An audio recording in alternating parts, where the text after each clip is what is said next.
MSc Previous, standing here in front of you to express my views on the topic satellite. So let's start.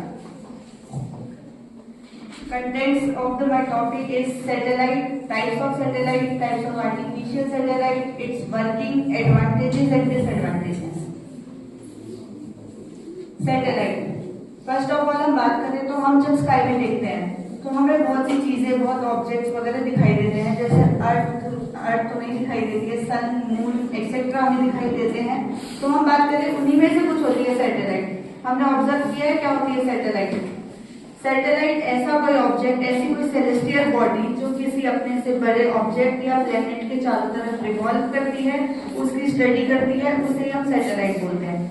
जैसे moon की हम बात करें, अक्सर हम मून देखते हैं, तो moon is the natural satellite of earth, जो अर्थ के चारों तरफ रिवॉल्व करता रहता है।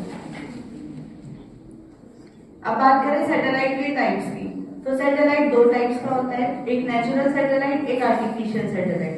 नेचुरल सैटेलाइट वो सेलेस्टियल बॉडी होती है जो स्पेस में ऑलरेडी प्रेजेंट होती है, हम में से किसी ने उसे बनाया नहीं होता है, वो नेचुरल सैटेलाइट होती है। जैसे मून की बात करें, मून ऑलरेडी स्पेस में प्रेजेंट है, हम में से किसी ने उसे नहीं बनाया, तो वो नेचुरल सैटेलाइट है जो अर्थ पे चक्कर लगाती रहती है। नेचुरल सैटेलाइट ऑलमोस्ट हम देखें स्पेस में more than 200 natural satellites present है स्पेस में। नेक्स्ट बात करें आर्टिफिशियल सैटेलाइट की, तो आर्टिफिशियल सैटेलाइट वो होती है जो किसी ह्यूमन द्वारा बनाई जाती है, रॉकेट से लॉन्च की जाती है किसी पर्टिकुलर केस स्टडी के लिए या किसी हमारे पर्टिकुलर पर्पस के लिए जो लॉन्च की जाती है, वो होती है आर्टिफिशियल सैटेलाइट। आज हम देखें स्पेस में more than thousands of artificial satellite है, एक्टिव है, जो किसी न किसी पर्टिकुलर पर्पस को पूरा कर रही है। जैसे आर्टिफिशियल सैटेलाइट की मैं बात करूं तो वर्ल्ड की फर्स्ट आर्टिफिशियल सैटेलाइट रशिया के द्वारा बनाई गई थी, एक्सप्लोरर 1 1957 में। और इंडिया की फर्स्ट आर्टिफिशियल सैटेलाइट की बात करें तो वो है आर्यभट्ट। आर्टिफिशियल सैटेलाइट के टाइप्स, तो आर्टिफिशियल सैटेलाइट के डिजाइन, साइज, इनके बेसिस पे आर्टिफिशियल सैटेलाइट को भी दो टाइप्स में हम पढ़ सकते हैं। पहली geostationary satellite and then polar orbiting satellite. Geostationary satellite वो होती है जो अर्थ के इक्वेटोरियल लीनियर ऑर्बिट पर रिवॉल्व करती है मोर देन 36,000 किलोमीटर अवे, इसीलिए इन्हें हम हाई ऑर्बिट सैटेलाइट कहते हैं। ये अपना जो ऑर्बिट है वो ऑलमोस्ट 24 आवर्स में जो कंप्लीट करती है और अर्थ के ही ऑर्बिट पे घूमती है, इसीलिए हमें अर्थ के रेफरेंस में ये स्टेशनरी दिखाई देती है, हमें ये मूविंग नहीं दिखाई देती है। इनका पर्टिकुलर पर्पस होता है या तो कम्युनिकेशन के लिए या वेदर सैटेलाइट के रूप में हम इन्हें यूज करते हैं। नेक्स्ट है polar satellite. Polar satellite approx 500 to 800 kilometre away होती है अर्थ से, इसलिए इन्हें लो ऑर्बिट सैटेलाइट कहा जाता है।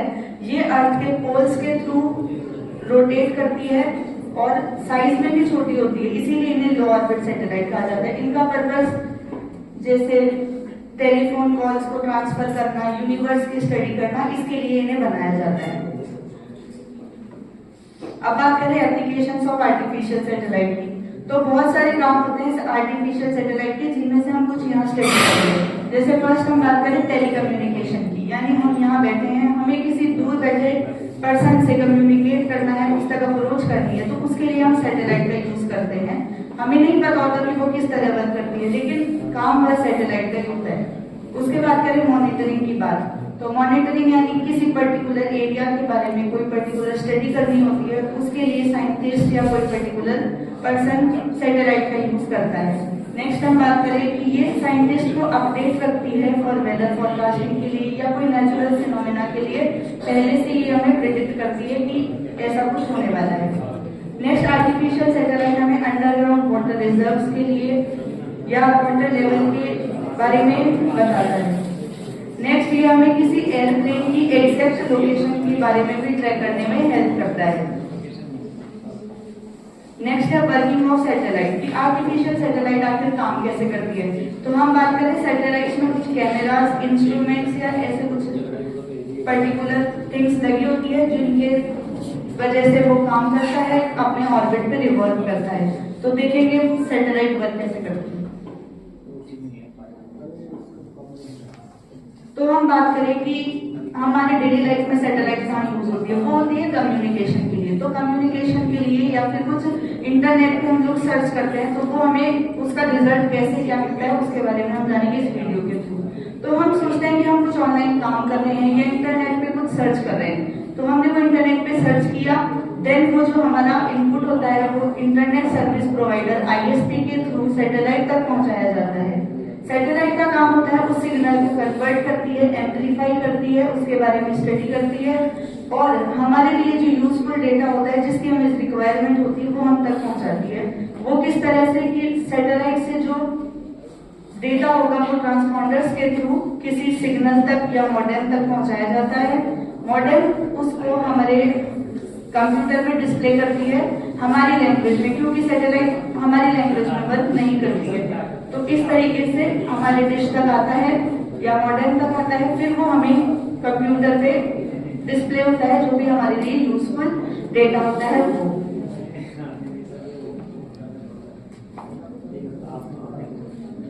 अब हम बात करें आर्टिफिशियल सैटेलाइट्स के एडवांटेजेस क्या है, इन्हें क्यों बनाया जाता है, हमें इनसे क्या फायदे होते हैं। तो एडवांटेजेस में सबसे पहले ये है कि कोई भी नेचुरल डिजास्टर अगर होता है अगर किसी फ्यूचर में तो उसका प्रेडिक्शन हम पहले ही लगा पाते हैं, वो पॉसिबल हुआ है आर्टिफिशियल सैटेलाइट के थ्रू। नेक्स्ट हम बात करें कि डिस्टेंस कम्युनिकेशन, मतलब हम यहाँ बैठे कितने भी दूर किसी पर्टिकुलर पर्सन से कम्युनिकेट कर पाते हैं, वो सब पॉसिबल हुआ है सैटेलाइट के थ्रू। नेक्स्ट हम बात करें कि किसी डिफेंस से रिलेटेड कोई एक्टिविटीज होती है वो सब भी ट्रैक की जाती है सैटेलाइट के थ्रू।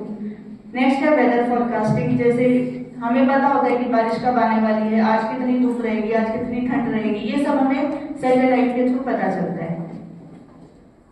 बात करें डिसएडवांटेजेस की, तो हर चीज के एडवांटेज भी होते हैं डिसएडवांटेजेस भी होते हैं। तो उनकी हम बात करें तो फर्स्ट है risk of collision and second is limited life span, कि सैटेलाइट अगर किसी भी वजह से ट्रैक नहीं हो पाती है, वो अपना ऑर्बिट अगर छोड़ देती है तो उस वजह से उसमें कॉलिजन का हमें खतरा रहता है। सेकंड डिसएडवांटेज है कि इसका लाइफ स्पैन यानी इसका जीवन काल लिमिटेड होता है, हम कुछ टाइम तक इस पर वर्क कर सकते हैं। किसी सैटेलाइट का लाइफ स्पैन कम होता है, किसी का ज्यादा होता है, तो वो सब डिपेंड करता है उसके किस तरीके से बनाया गया है उस पर। Thank you.